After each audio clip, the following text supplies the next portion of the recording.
interesante, tiene que ver con medicina. Como sabéis, como espero que ya sabéis, la medicina es uno de estos campos en donde típicamente el varón ha sido considerado como el sujeto a estudiar y sobre el cual crear. Y esto tiene un impacto, puede tener un impacto, y de hecho lo está teniendo, en otros grupos poblacionales, como resulta que es la otra mitad de la población mundial, en este caso las mujeres. Entonces, en esta primera charla vamos a ver las diferencias de sexo en salud y qué dicen nuestros genes. Está impartida por Marta Hidalgo García, que es investigadora del Centro de Investigación Príncipe Felipe. Es licenciada en matemáticas, mira, contad conmigo porque cada vez va más hacia el norte. Licenciada en matemáticas por la Universidad de Valencia, después tiene un máster en matemática computacional en la Universidad Jaume I de Castellón y después es doctora en computación por la Universidad Politécnica de Cataluña. Tenemos que después preguntarle cuál es su siguiente paso hacia el norte. En su carrera profesional ha aplicado las matemáticas a temas como la aeronáutica o la biología y actualmente es bioinformática en la unidad de bioinformática y bioestadística del Centro de Investigación Príncipe Felipe, donde justamente investiga sobre las diferencias de sexo en salud a partir de los, de los datos genómicos. Un aplauso.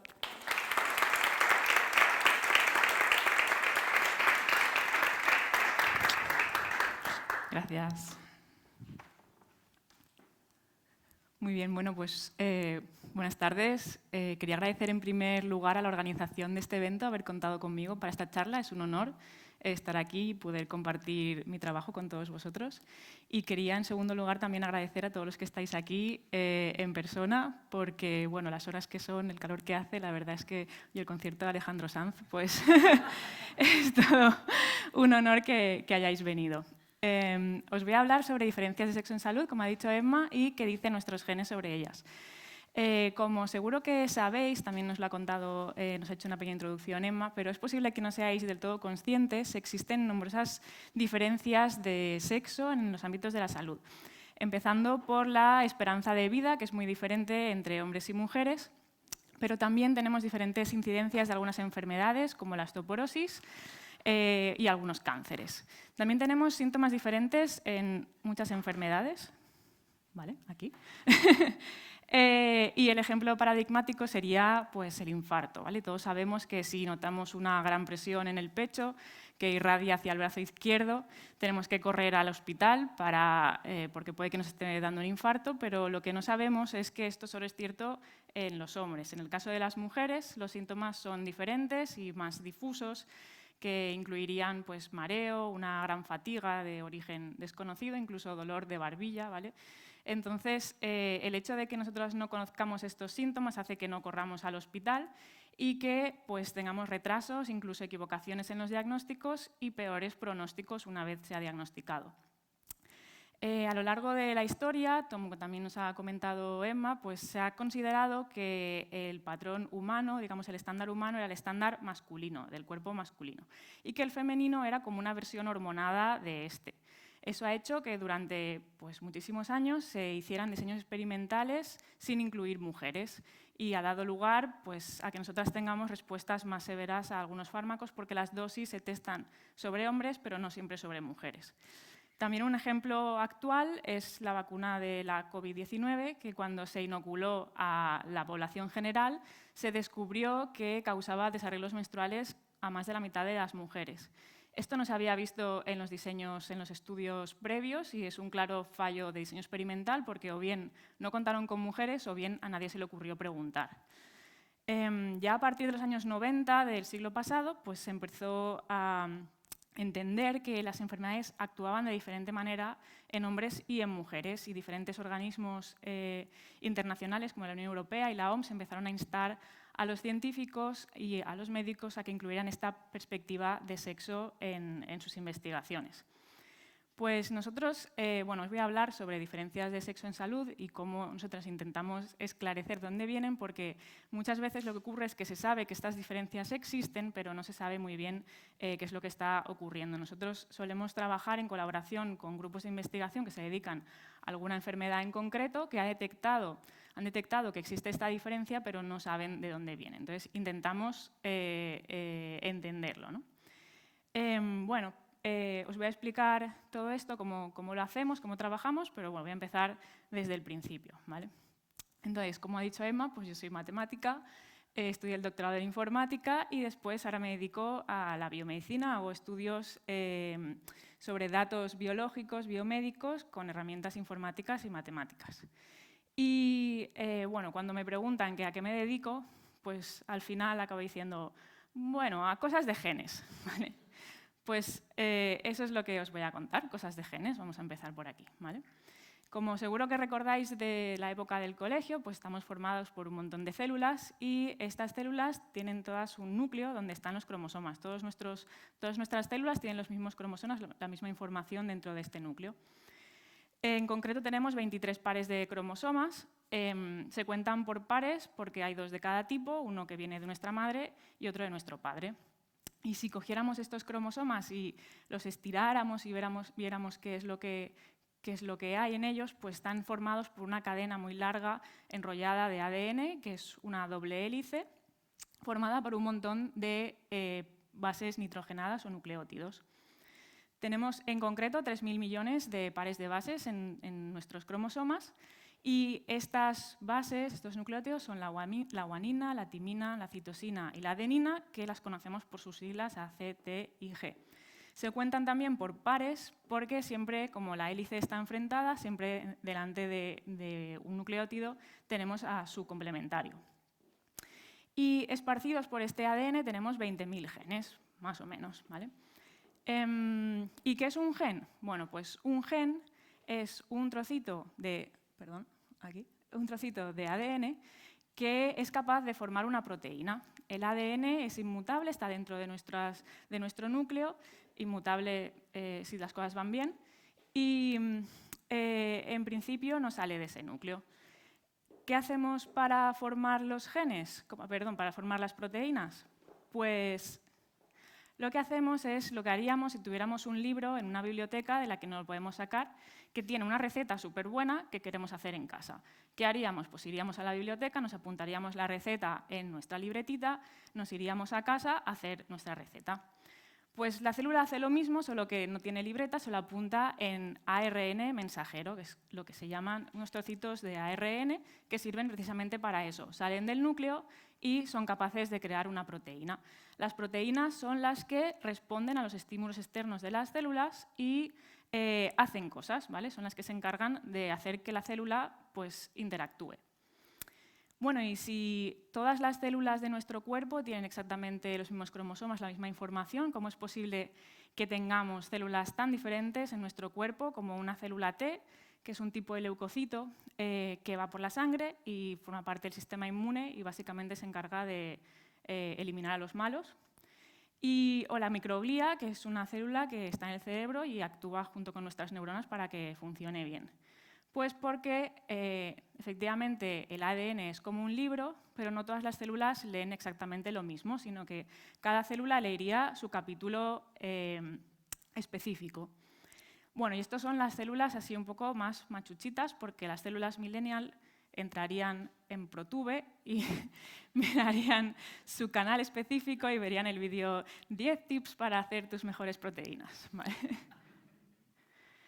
Bueno, pero todo esto ya nos sonaba, ¿no? Todo esto ya lo conocíamos del colegio, digamos, incluso.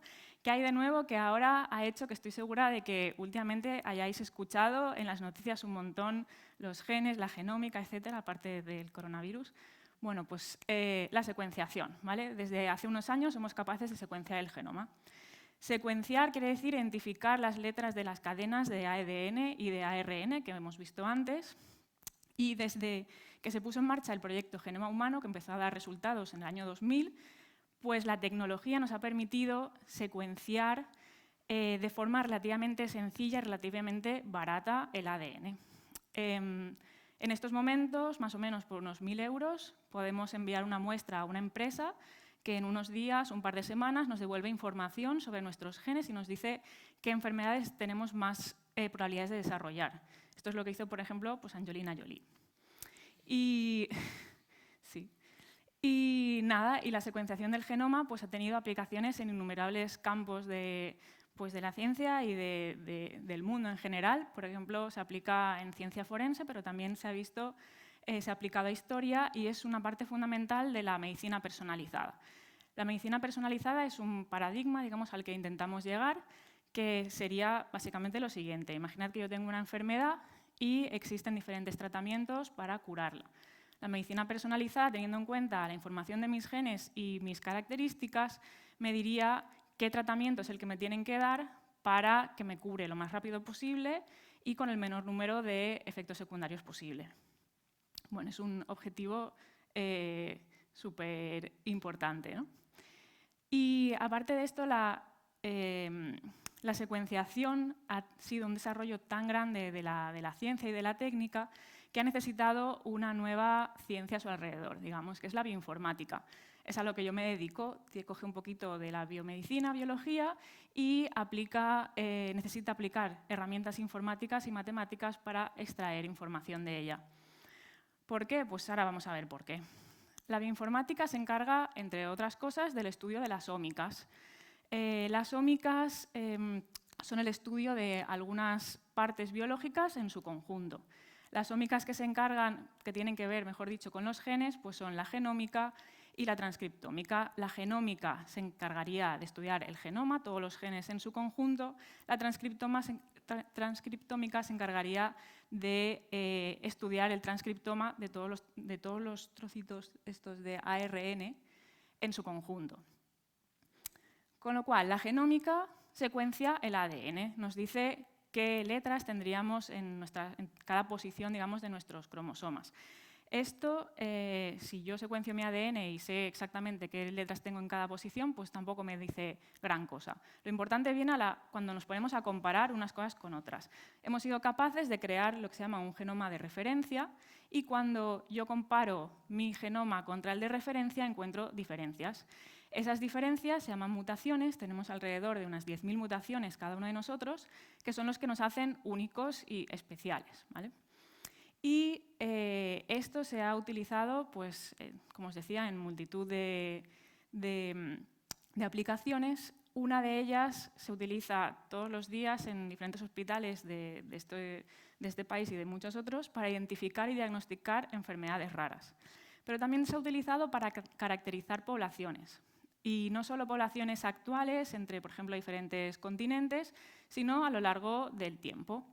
¿Cómo hacemos esto? Pues sabemos que entre una generación y la siguiente aparecen alrededor de 70 mutaciones nuevas que van a ser transferidas a las siguientes generaciones. Es decir, que yo tengo 70 mutaciones diferentes a las que tienen mis padres, nuevas, específicas mías, que he podido transmitir a mi hijo. Cuando dos poblaciones se separan y dejan de interaccionar entre ellas, dejan de compartir sus genes, empiezan a acumular mutaciones específicas de cada una de estas dos poblaciones. Y teniendo en cuenta esta información, pues podemos establecer más o menos cuánto tiempo hace que se separaron. Lo que se ha visto es que la zona donde más variedad genética hay en el mundo es el sur de África, lo cual da pues más peso aún a la hipótesis de que el ser humano inició su desarrollo allí. Desde el sur de África, un grupito se expandió por el resto de África, porque África tiene en general menos variedad genética que en el sur, y un grupito que se estima que será entre 1.000 y 2.500 personas, salió de África y colonizó el resto del mundo siguiendo estas rutas que se han ido encontrando. También se ha visto, estudiando la población de Cuba, son ejemplos, digamos, de la genómica, pero me resultan curiosos, estudiando la población de Cuba y mirando los linajes maternos y paternos de los pobladores de hoy en día, se ha visto que las ascendientes mujeres de la población cubana actual vienen por partes iguales del continente europeo, africano y sudamericano. En cambio, los ascendentes varones, prácticamente en exclusiva, vienen del continente europeo, lo cual pues da una muestra de que cambios incluso sociales tienen repercusión en los genes a día de hoy. Bueno, ¿y la transcriptómica qué hace? Pues se encarga de secuenciar los trocitos pequeñitos de ARN. Estos trocitos, una vez los hemos secuenciado e identificado, pues podemos ver a qué gen pertenece.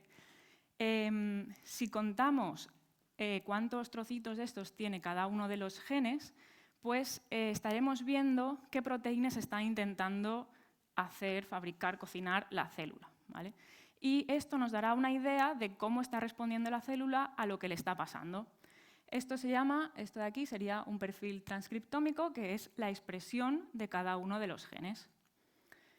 La transcriptómica se aplica también de forma diaria para determinar, por ejemplo, subtipos de cáncer en un primer paso hacia la medicina personalizada. Y también se utiliza en investigación para entender los mecanismos de actuación de las enfermedades. Y un poquito más adelante os explicaré cómo lo hacemos. Bueno, ¿y todo esto cómo se hace? Pues con tecnologías de secuenciación. Bueno, después tengo ahí un microarray en vivo y en directo, como no tenía bolsillos. Y bueno, pues un microarray es un cacharrito así, chiquitín, en el que yo puedo poner y bueno, me permite secuenciar una muestra, por ejemplo, mi ADN. Yo prepararía mi muestra, la pondría sobre el microarray y dependiendo de la expresión de mis genes, cada uno de estos genes dejaría pasar más o menos luz. Y conseguiría una imagen de este estilo. Esto lo puedo transformar en un valor numérico que finalmente me daría el perfil de expresión de mis genes, ¿vale? Esto sería para una muestra. En los estudios normalmente necesitamos más para poder comparar. Como os decía, pues lo repetiríamos las veces que fuera necesario hasta conseguir lo que se llama una matriz de expresión, donde en las diferentes columnas tenemos los diferentes individuos del estudio y en las filas los genes que hemos ido midiendo. ¿Cuántas columnas tenemos? ¿Cuántos individuos? Pues esto ya depende un poquito del dinero, ¿no? Hay estudios un poco más, digamos, más austeros en los que se analizan 6, 10, 15 muestras, pero recientemente se ha publicado uno sobre Alzheimer en el que se analizan 100.000 genomas de pacientes de Alzheimer y 600.000 de individuos sanos. Bueno, esto es una barbaridad, ¿vale? Esto ya entra directamente dentro del Big Data. Es imposible hacer esto, no solo hacerlo a mano, es imposible hacerlo en un ordenador normal. Necesitamos ordenadores grandes, superordenadores, ¿vale? Este es el superordenador que tenemos en el Príncipe Felipe. Esta luz de aquí en realidad es un pasillo en el que se puede entrar y cabemos, pues no sé, 10, 12, incluso 14 personas ahí dentro. Como veis, pues es muy grande. Y además es un recurso colaborativo a disposición de cualquier grupo que trabaje en biomedicina en la Comunidad Valenciana. Bueno, y con toda esta introducción voy a pasar ya a hablaros sobre las diferencias de sexo. Primero hay que puntualizar que existe una diferencia entre las diferencias de sexo ligadas al sexo y las diferencias en salud ligadas al género. ¿Qué quiere decir esto? Pues entendemos en este caso como sexo el hecho de que yo tenga 2 cromosomas X y un hombre tenga un cromosoma X y un cromosoma Y. Y el género, pues la socialización que hemos hecho de este hecho. Por ejemplo, existe en Asia una zona en la que las mujeres tienen una alta prevalencia de cáncer de pulmón y es porque son las que se quedan en casa cocinando con unos aceites y unos materiales de combustión de dudosa calidad en cocinas muy pequeñas y con muy poca ventilación. Ellas son las que desarrollan el cáncer, pero no es porque sean mujeres, sino es porque son las que se quedan en casa. Si fueran los hombres, lo hubieran tenido ellos. Entonces, nosotros, como nos dedicamos a los genes, pues nos centramos en las diferencias ligadas al sexo. ¿Y quiénes somos nosotros? Pues la unidad de bioinformática y bioestadística, que está aquí prácticamente representada, del Príncipe Felipe, dirigida por Paco García. Y bueno, llevamos ya más de 4 años trabajando en diferentes temas y una de nuestras líneas de investigación principales serían las diferencias de sexo en salud. Como os digo, como os había dicho antes, solemos colaborar con grupos de investigación especialistas en una enfermedad y buscamos las diferencias de sexo que hayan encontrado, pues intentamos entenderlas. Buscamos los mecanismos de acción de enfermedades que sean diferentes entre hombres y mujeres. Lo que solemos hacer es reutilizar datos que ya se hayan publicado, porque normalmente los datos después se guardan, digamos, en bases de datos públicas. Pues reutilizamos estos datos para hacer un metaanálisis que incluya la perspectiva de sexo. Lo que solemos hacer es una revisión de múltiples estudios, una selección de los que nos parecen indicados y un análisis individual y conjunto de ellos. Los que nos parecen indicados, en concreto, son simplemente aquellos que reportan información sobre el sexo y que tienen al menos un número de 3 en cada uno de los grupos, ¿vale? Parece una cosa muy básica, pero ahora vamos a ver que no. Bueno, llevamos 4 años ya más o menos trabajando en el tema y hemos visto que hay patrones que se van repitiendo. Esto sería unos resultados para un estudio, pero son extrapolables al resto de estudios que estamos viendo.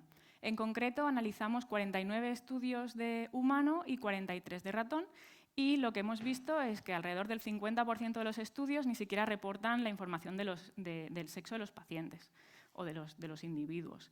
No es ya que no lo tuvieran en cuenta, sino que ni siquiera pensaron que valía la pena apuntarlo en algún sitio, ¿vale? De los que sí quedan la información, la mayoría de estudios se han hecho solo con uno de los dos sexos. En ratón, en concreto, es abrumadora la mayoría de estudios que se hacen solo con machos. Se consideran más estables, más fáciles de analizar. Y estudios que tengan individuos sobre los dos sexos, tendríamos en humano alrededor del 20% y en ratón el 2%. O sea, es una proporción bastante bajita, por decirlo así. Bueno, y cuando tenemos los estudios, ¿qué hacemos, no? ¿Cómo sacamos la chicha? Pues normalmente separamos entre sanos y enfermos, esto es lo que se suele hacer, y miramos sus patrones de expresión y buscamos aquellos genes en los que haya un cambio notable, lo que se llama un cambio significativo, en la expresión de estos dos genes. Y miramos a ver qué hacen estos genes, ¿no? Porque estos genes están respondiendo a algo que le está pasando a la célula, pues estos genes nos van a dar claves sobre qué le está pasando al organismo. Nosotros, como lo que queremos es ver las diferencias ligadas al sexo, pues separamos entre hombres y mujeres, hombres enfermos, hombres sanos, mujeres enfermas, mujeres sanas. Primero vemos cómo impacta la enfermedad o lo que estemos analizando sobre cada uno de ellos por separado y después buscamos las diferencias entre esas dos cosas, ¿vale? En concreto, si tuviéramos los perfiles de expresión de estos 4 grupos, pues bueno, encontraríamos genes que no cambian su expresión, pero encontraríamos algunos que sistemáticamente suben en los enfermos, ya sea hombre o mujer, otros que sistemáticamente bajan en los enfermos, ya sea hombre o mujer, y otros que cambian su patrón. En este caso, este gen está bajando en los hombres, está subiendo su expresión en mujeres. Pues entonces nos centramos en esos genes y miramos a ver qué es lo que hacen. En concreto, hemos aplicado esta metodología a algunas enfermedades. Una de ellas es la esclerosis múltiple, que es una enfermedad autoinmune, y hemos encontrado 15 genes que cambian esos patrones según hombres y mujeres. En concreto, por ejemplo, este gen de aquí, el CCR7, sube su expresión en mujeres y baja su expresión en hombres. Un patrón igual que estos de aquí, pero contrario a estos de aquí, por ejemplo, ¿vale? Entonces, miramos estos genes a ver qué es lo que están haciendo. Y lo que vemos es que son genes que afectan al sistema inmune, es una enfermedad autoinmune, por tanto, en ambos casos se están viendo alterado este sistema, solo que de forma diferente en hombres y mujeres. Las mujeres tienen más alterados los leucocitos del linaje mieloide y los hombres las células T y los leucocitos del linaje linfoide. También lo hemos aplicado a la enfermedad del Parkinson. En este caso, lo que estamos viendo son cada bolita de estas, sería un gen, y están unidos según las interacciones que hacen entre ellos. Los genes muchas veces necesitan interaccionar para hacer una función, y cuando vemos muchos genes que están unidos relacionados con una misma función, asumimos que esa función pues, está teniendo mucho peso dentro de este fenotipo, digamos, dentro de estos pacientes. En las mujeres encontramos 162 genes que subían su expresión en mujeres y bajaban en hombres, y 75 genes que subían su expresión en hombres y bajaban en mujeres.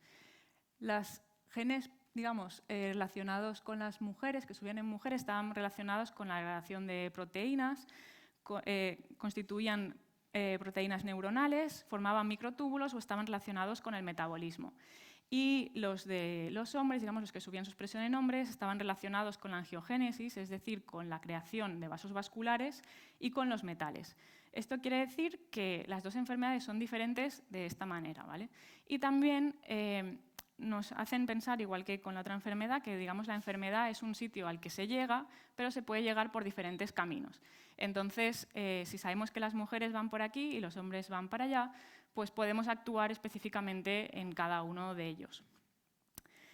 ¿Qué más hemos hecho? Pues también estamos aplicando esta metodología al Alzheimer y hemos publicado los resultados que hemos obtenido en cáncer de pulmón, hígado graso no alcohólico y diferencias en el efecto del abuso del alcohol.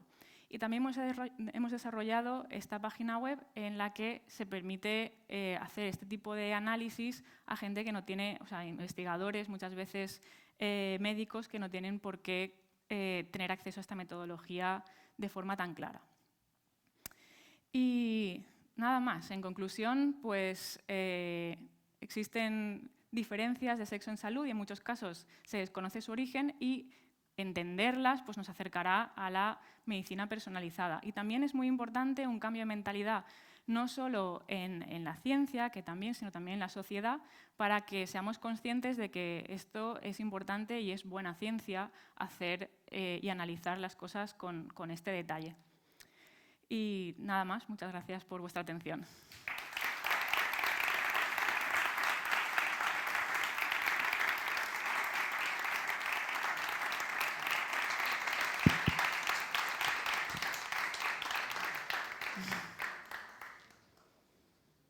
Muchas gracias. ¿Tenemos alguna pregunta del público? Por aquí hay una. Bueno, estoy un poco escondida. Pregunta, porque se está a nivel de sexo se está asumiendo siempre XX, XY. Sí. Pero a nivel, por ejemplo, de personas que son intersex, que tienen más diferencias a nivel cromosómico, ¿hay algún estudio en ese aspecto? ¿O se está haciendo alguna cosa? Yo conozco muy pocos, o sea, no conozco ninguno, de hecho. En general, como necesitamos muchos individuos para esto, es como que quedan un poco eclipsados por el hecho de que son una minoría y muy poco identificable, digamos. Entonces, en general, por ahora se está atacando de esta manera. Mujeres y hombres y sexo biológico.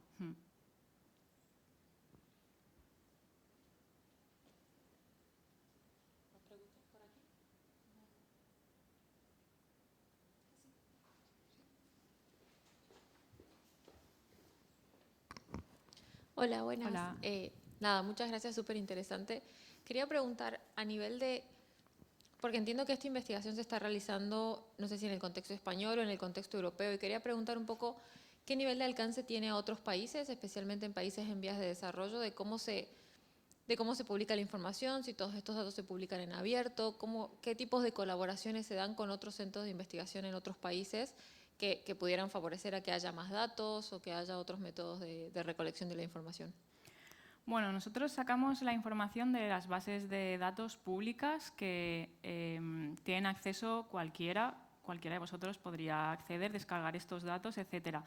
Y estas bases de datos se nutren de los estudios que se realizan en el mundo. Muchas veces cuando vas a publicar un artículo con unos datos, te obligan a que esos datos estén publicados en algún sitio pues, para poder corroborar también lo que tú estás afirmando. Con lo cual, existe claramente un sesgo porque los países en vías de desarrollo no tienen suficientes recursos como para hacer tantas investigaciones, tantos estudios como en otros países, pero o sea, el sesgo viene un poco de ahí, porque nosotros tenemos en cuenta todo lo que nos encontramos, no aplicamos un filtro posterior. Yo tengo una. ¿Hay tendencia positiva? Porque al principio comentaste de que la inclusión de las mujeres en los estudios es mucho inferior, que también era muy evidente con la vacuna COVID. ¿Hay tendencia positiva a raíz de esto? ¿Se están empezando a incluir más mujeres? Sí, sí.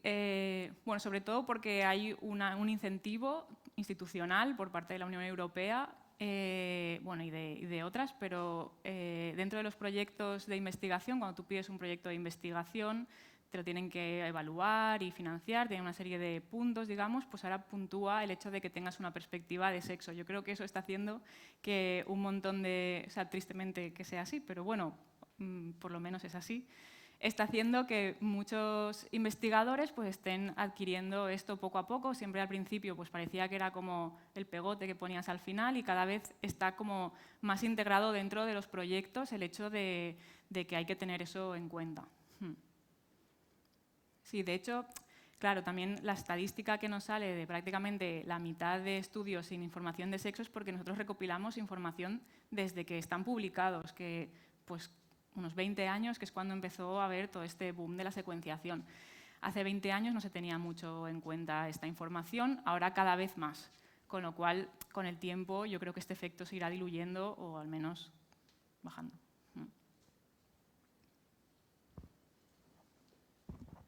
Buenas, felicidades por la charla, ha estado guay. En relación un poco a lo que la pregunta anterior, una cosa es que un estudio a lo mejor tenga enfoque de género y otra cosa es que tú tengas datos suficientes como para poder hacer una correlación o poder encontrar... Antes has sacado una gráfica en la que había muy poco porcentajes de mujeres, ¿no? que se sometían a esos análisis, ¿no? ¿Eso cómo impacta una vez que vais a analizar los datos? Porque claro, si tienes que sacar, habéis dicho como que sacabais un patrón genérico, ¿no? Para la secuenciación. Si tienes muchos menos de mujeres que de hombres, ¿cómo sacas ese patrón? ¿Lo haces genérico por sexo? ¿Lo haces a cross? Un poco, sí, igual es súper complicado lo que te estoy preguntando. No, que va. Esto, a ver. Ah, no, pues no puedo volver atrás. Ah, sí puedo. Enseguida. Vale. Vale, aquí. Aquí nosotros buscamos estos 4 grupos: mujeres enfermas, mujeres sanas, hombres enfermos, hombres sanos. Buscamos que al menos haya en cada estudio 3 individuos de cada grupo, porque es el mínimo que se puede, o sea, que se necesita para hacer un análisis estadístico con algún tipo de fiabilidad, aunque sea poquita. Entonces, eso.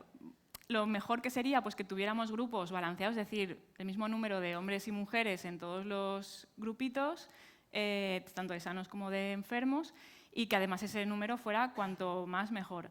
Hay veces que eso ocurre, hay veces que tenemos números muy bajitos de algunos, entonces si son suficientemente bajitos y no, digamos que no nos van a dar suficiente información, pues los descartamos y los excluimos. Pero muchas veces es difícil encontrar estudios que tengan esto. También hay una herramienta que estamos empezando a desarrollar, no, a utilizar, a incorporar, que es imputar el sexo. Nosotros no sabemos la información, pero tenemos los genes, ¿no? Pues vamos a ver si tenemos genes del cromosoma Y, si tenemos muchos del cromosoma X.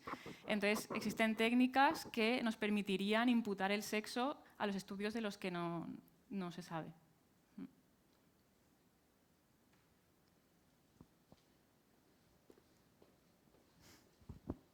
Hola, buenas tardes. Hola. Muy interesante, por cierto. Gracias.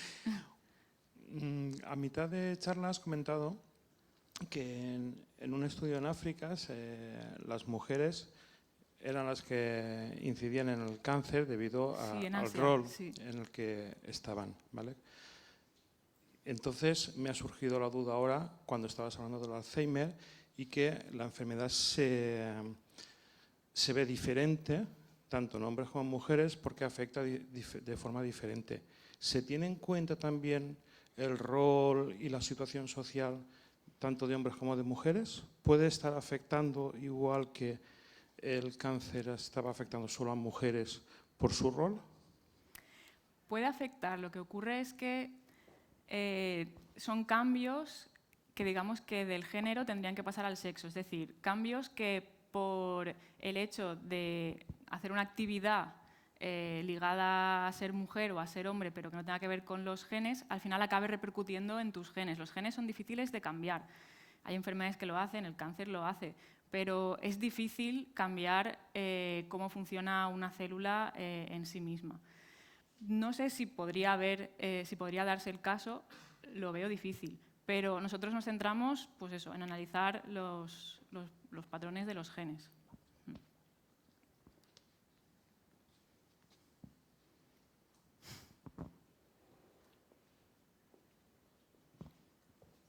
¿Alguna pregunta más por aquí? ¿No? Pues muchas gracias, Marta.